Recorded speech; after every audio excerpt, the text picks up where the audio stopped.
Hi friends, and welcome back to Beloved Reviews. If you're new here on this channel, I share with you delightful, family-friendly, and faith-based movies and television shows. Happy Sunday! I hope you all had an amazing weekend, got to spend time with family, friends, relax, watch a few films that you want to tell me about. All that is good. Leave that in the comments what y'all been watching, what y'all been up to, and all the good stuff. But as for me, I'm in an amazing mood. I just had a relaxing weekend, a productive weekend as well, but it was definitely relaxing. I won't keep you too long. I know every time I say that, I probably do keep you longer than what you expect, but hey, you're used to it by now. Anyways, yes, we're gonna go ahead and get into this. First of all, I want to say forgive me. I know that I review, y'all know what we talk about, The Way Home. Okay, yes, we're talking about the entire season 1. I know I said I was going to wait for y'all and everything, like do it episode by episode, but it didn't go that way at all. I got so caught up in all these episodes, I just kept letting them roll out, and I just watched it. I know, I love y'all behind everything, but here's the deal, okay? I mean it. Season 2, we're going to do it like I originally planned. We're going by episode. One episode at a time. I assure you, this is how it's going to happen for season 2. I'm going to make sure of it. But for season 1, yes, I know. I know. But it just lets you know how good this season was, how intriguing, interesting, mysterious. It just had everything that I would expect that just keeps me all caught up in something. This season just had it for me. It just did it for me. Even when we got to the last episode, which I believe is 10 episodes in this season, even when we got to the last one, y'all, I was just like, I want more. So I'm happy. That's one of the good things when you start a season late.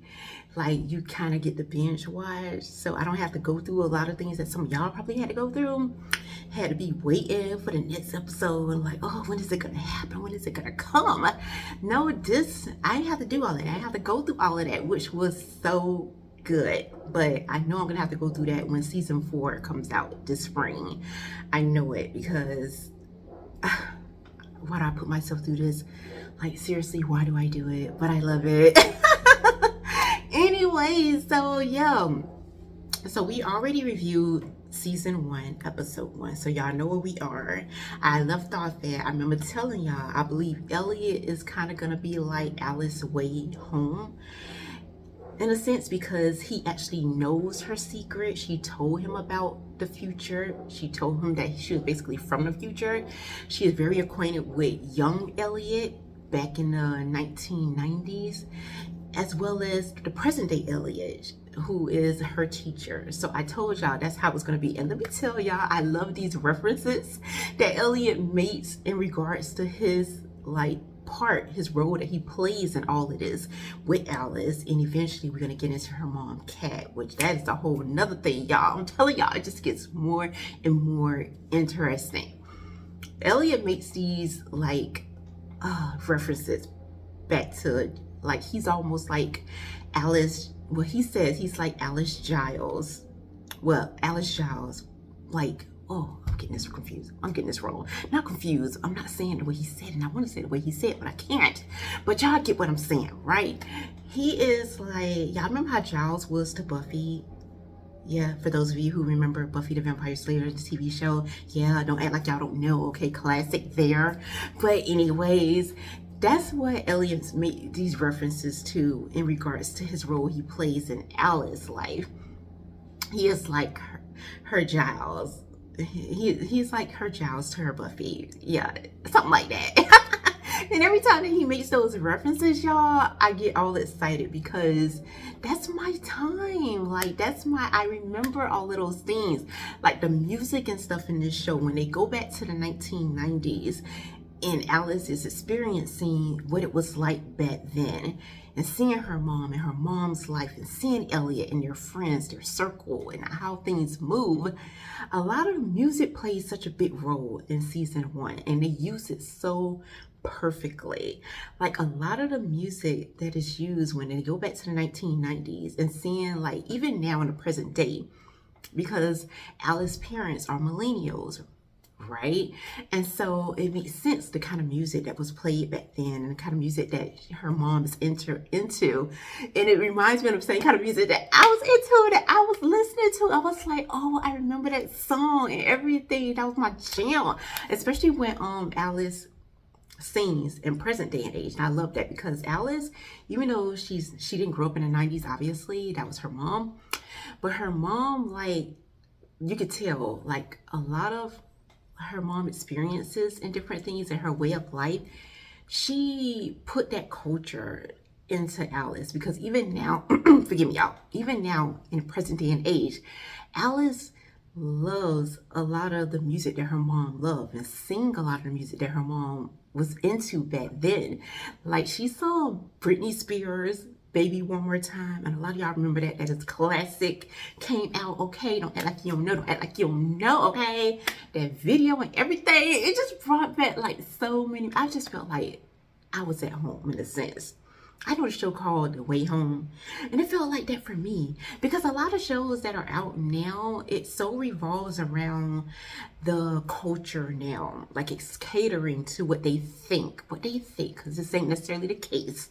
It's catering to what they think people are on now, almost like you're trying to cater to a particular generation right now, and that isn't always the case, because even we see in this show, Alice is not a millennial, but she loves a lot of that culture, even in her dressing, her style. Even though she's in a present day in our time now, as a teen, she in a high schooler here, a lot of her style, like a lot of the things that she wears, it has like that feel, like that nostalgic feel, and I love it because it just reminds me of what it was like, and it's just certain things just never go out of style for me, okay? And so this show caters to that. At the same time, it's still for the culture now, because it's happening now. Present day is now what we're living in.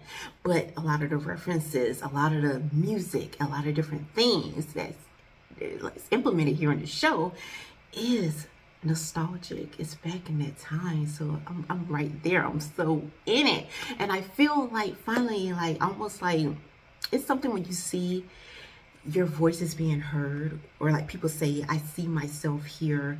Like I feel like I see myself, like whatever, you know, like you see yourself in the show, or you feel like your voice is being heard. Like there's so many times you feel seen, and in this show, that's how I feel. Because even though it's not focusing on, like this family is not focusing on, like you can tell they're a faith-based family, they're just living life. I won't necessarily say they're faith-based, like they're not going to church. You don't see references here about their belief system in God or Jesus Christ here. But at the same time, it ties to that in a lot of ways, because you're time traveling and here in this show, and so many different things are coming up in my mind. I'm saying that's what I'm here for. I'm here to point out the faith to y'all, okay? That so many different things for me, and that's all that came up in my mind. Certain scriptures in our way of life, and how that ties into the show, even though they're not making it so plain where they're like, okay, this is a faith-based family or whatever, it still has a lot of those elements that it brings up, those scriptural biblical principles here in this show. And of course, like I said, that's what I'm here for, so that's what I'm gonna be like diving into. I'm sort of in this review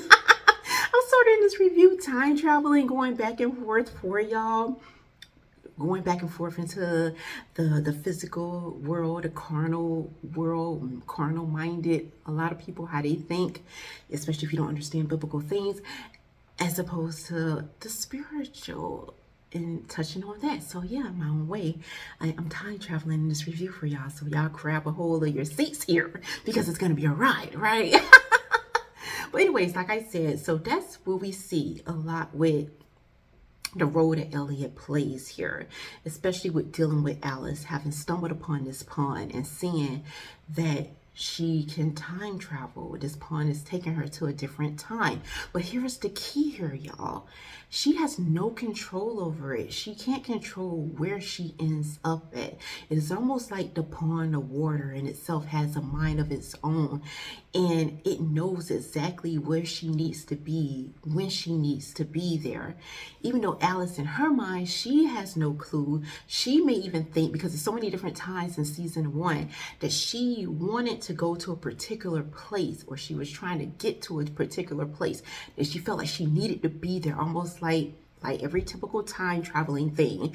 You always have characters or a character that feels like they can change something, but we all know the rules here. It doesn't matter how much you think you can change something in the past. It never changes. You always find yourself fulfilling prophecy here. Oh gosh, y'all, I'm so intrigued by this. This is my world here, okay? Y'all, this brings up a conversation. I remember in theology class, right? One of the main questions that people we couldn't, and you have those kind of questions like, why do bad things happen to good people? It's a question that nobody can really give you a significant enough answer where you feel like, okay, that's why. So it's like, what is even the point of answering it? But it's a question out there that gets people talking, gets people like, okay, it gets conversations.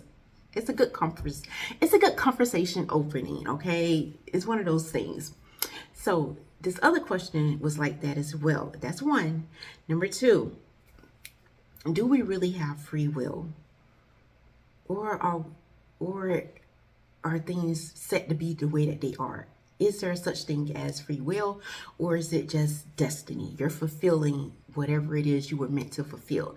It doesn't matter how hard you may try to change it. You're always going to end up back on that path that you were supposed to be on. So the question arises, do we really have free will? If everything is already written, if God already knows what our decision is going to be, our choice is going to be, he already knows where we're going to end up. It brings up the question, did we ever really have free will? So that was one of the things that came up in theology class, and I love those conversations. Y'all know I was intrigued, just as intrigued as I am now. You can imagine how I was in class, right? And so this show brings up that question here, because Alice and both Kat, and I have to say, y'all remember in my last review, Alice was the one that stumbled upon the pond. So far as we knew in episode 1, she is the only one that can time travel. However, we see her mom can do the same thing. Her mom finds out what happened with Kat, because Kat would disappear for so many hours, and her mom decided to follow her one day in the woods and see that she fell into the water. But she jumped into the water. And so, you can imagine that's freaking out mom here, like any parent it would. Like, what are you doing? This is crazy. Why your kid just fell into this water? So she jumps in, and then she ends up back in time as well. And it's just her mind, she's like in a crazy place, because this is her world. It's one thing with Kat. It was one thing with, not Kat, it's one thing with Alice. Alice knew right away that something happened. She was in a different time, because she's not a millennial. She knows nothing about the 90s, right?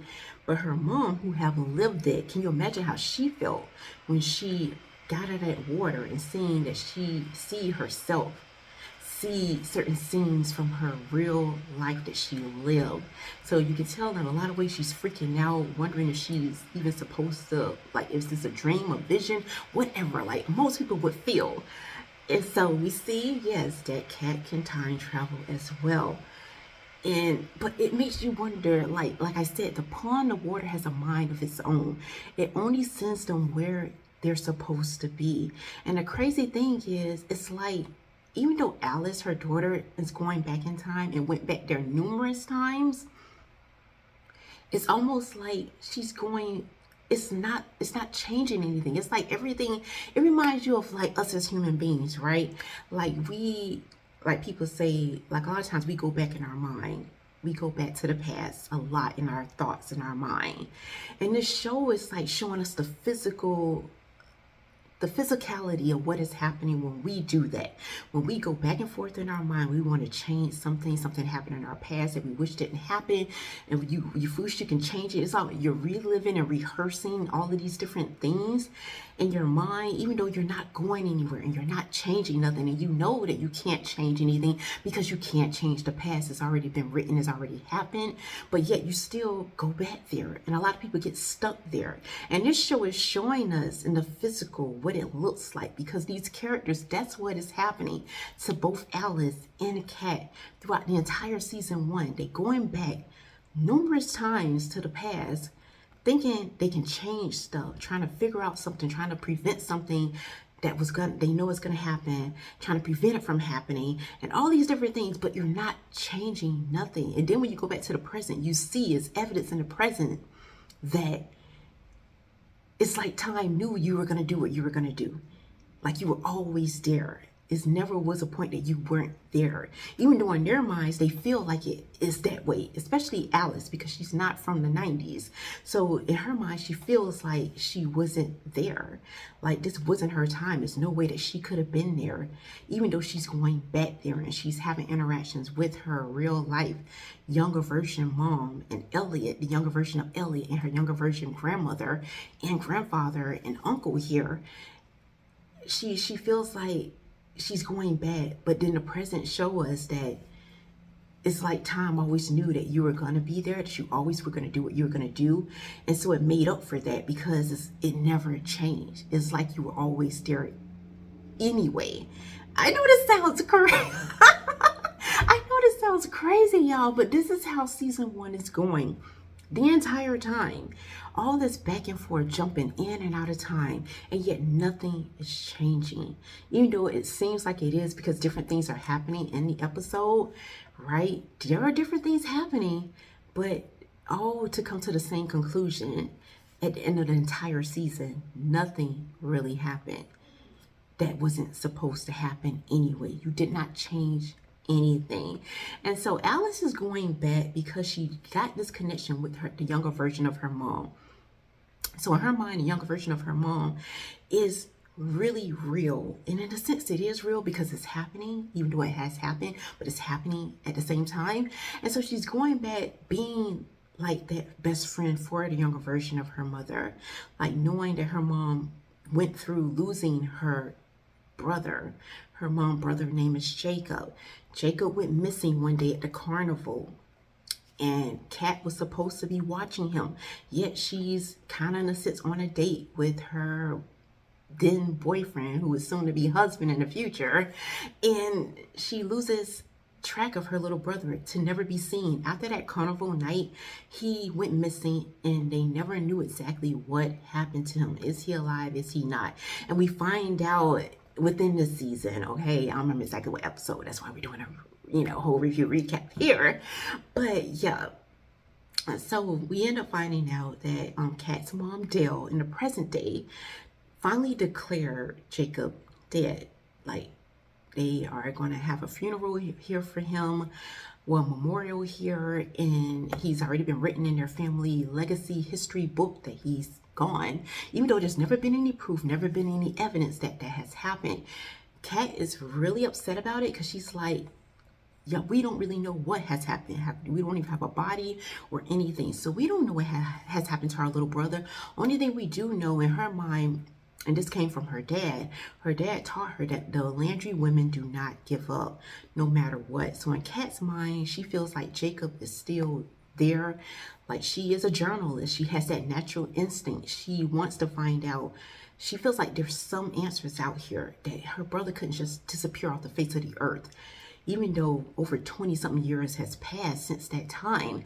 So when Kat finds out that she can time travel, a lot of the things for her is she's going back to the past, not only to kind of keep her eye out on her daughter, because she sees that Alice is going back as well, how close her and Alice are. And then she starts to remember that, wow, Alice was always there, even when she was a teenager. Like I said, even though Alice never, in Alice's mind, she's not a millennial and she's just going back to see this life that she's never lived and be a part of her mom's journey. At the same time, because she did that, that in a sense has already happened. So she's fulfilling prophecy here. And in Kat's mind, she's starting to remember, wow, her daughter Alice has always been there. One of her closest friends who always seemed to be disappearing. She'll show up one day and then it'll be like a month later, she'll be there.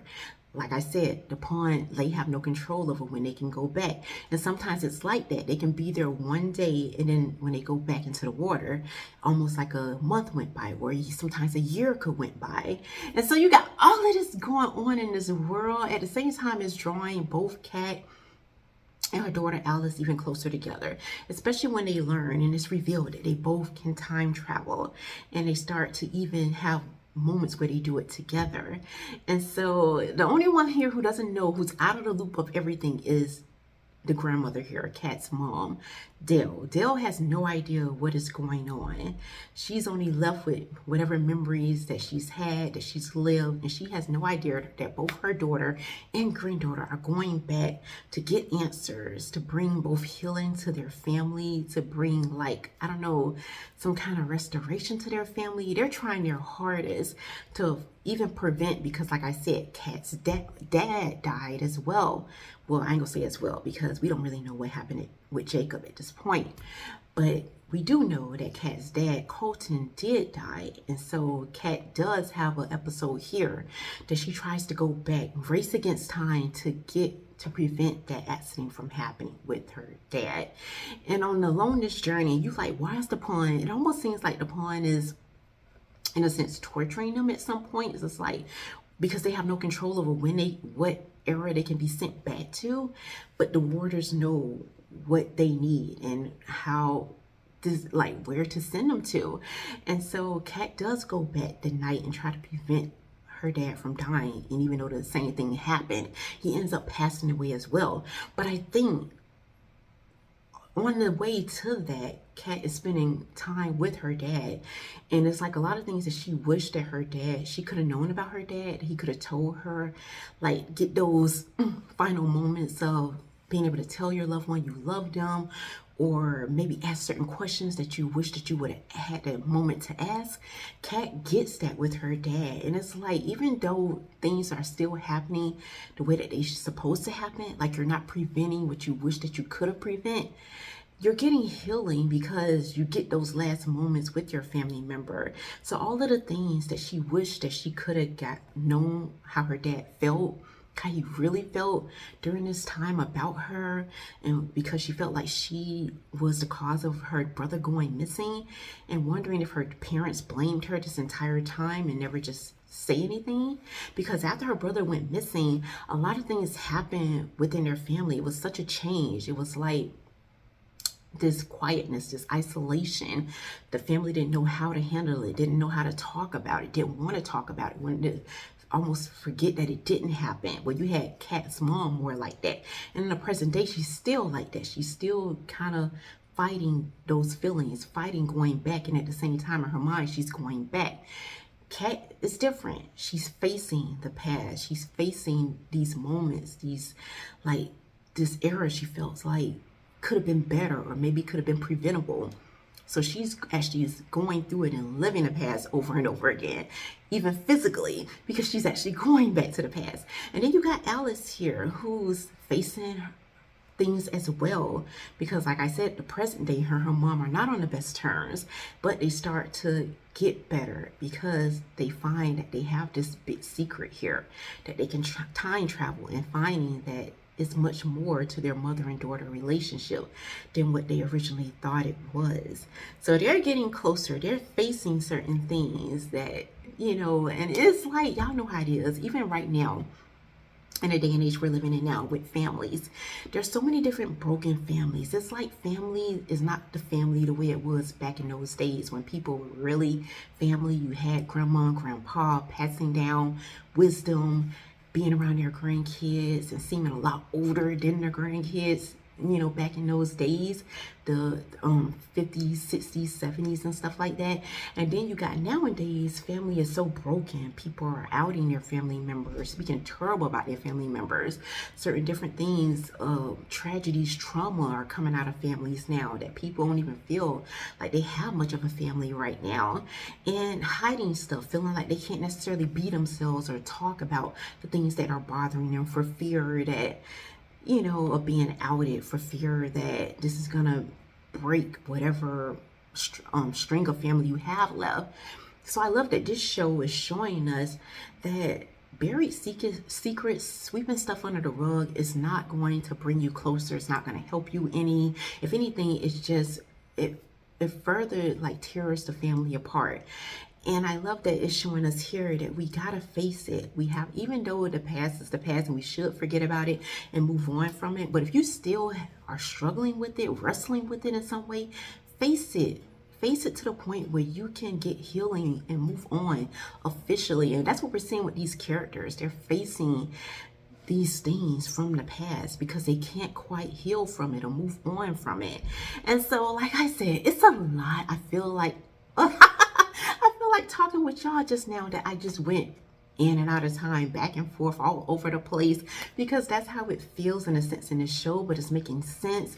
But at the same time, it's bringing up certain things within yourself and knowing your own family dynamics, or just knowing you as a human being and certain things that you may have been struggling with or struggling with right now, and you're wondering, how can I get through this? Why can't I get past this thing here? Why can't I heal from this emotional wound here or physical wound here?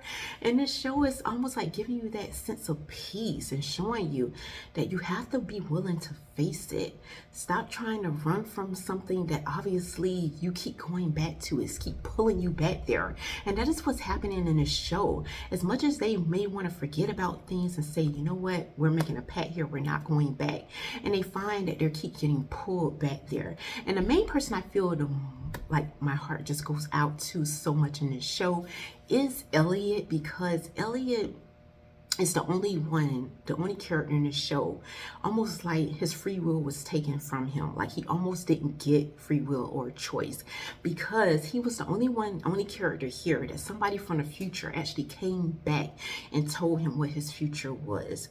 No other character had to deal with that. So they were free to live their lives. It's like, I even asked this question to someone before. If you knew when you were going to die, if God somehow revealed that to you and told you that, or it was revealed to you in whatever way, okay, that you knew exactly what moment, what day, what year, and how and when this is going to happen to you, how would you live your life? Most people would live their lives like wouldn't even be able to live, because that would be hanging over their head. They'd be wondering and all kind of stuff. It would just be messing with your mind. So it's like certain things are just good to not know, and certain things only God should know, and it's probably safer that way, because we wouldn't know how to handle it.